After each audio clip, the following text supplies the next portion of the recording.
Hello world. It's Monday the 23rd of January 2023 and we're looking at a forecast for Soaring from Worcester tomorrow, 24th of January, Tuesday, the third day of the qualifying Grand Prix competition.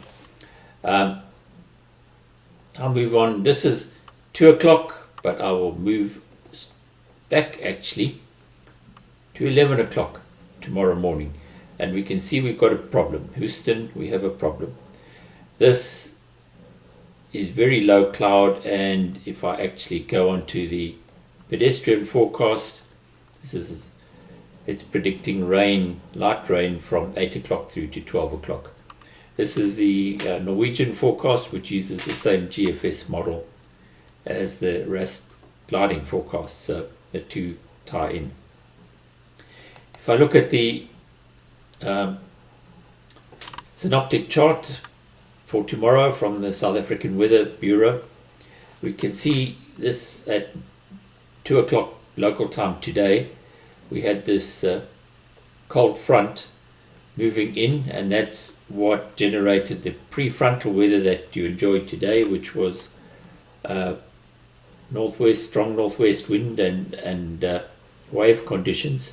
But that front obviously brushes past Worcester sometime in the night, and tomorrow we've got what looks like post-frontal conditions.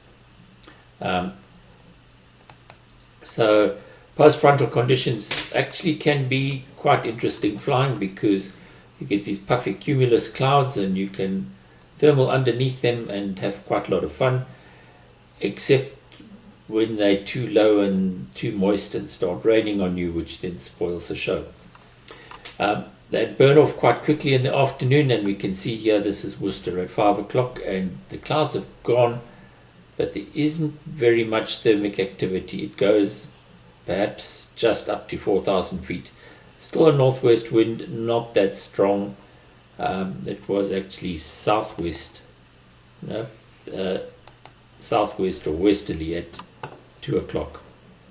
And if we look at let's look at cloud first, just to see what we're dealing with.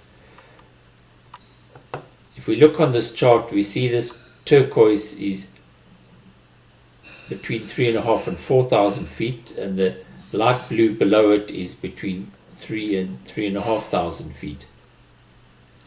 So this is around 3,500 to 4,000, and that is under 3,500. That's under 3.5. Some of this goes up to 4.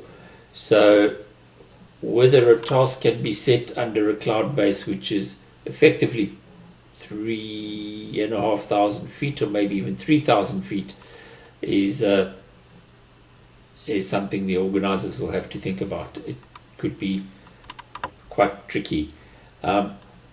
Zooming out, cloud base 2 o'clock, we can see that there's extensive cloud, and we get these little patches every now and then, and those patches are actually perhaps 3,000 feet, or perhaps even 2,500 feet.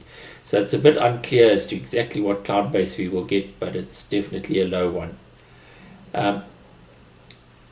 We could go east. That would be another option, but we'll see what the cloud base here is a bit better, but we'll have a look.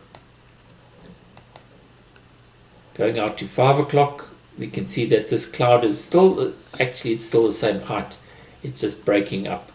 And what that means is that where there's no cloud, there's no lift, because if there was lift, the moisture's still here, so there would be cloud. So 3,500 feet, 3,000 feet, 3.5, still quite low. At 5,000 at 5 o'clock, we can see to the east there's still low cloud, 3 to 3,500 feet between Ashton and Swellendam.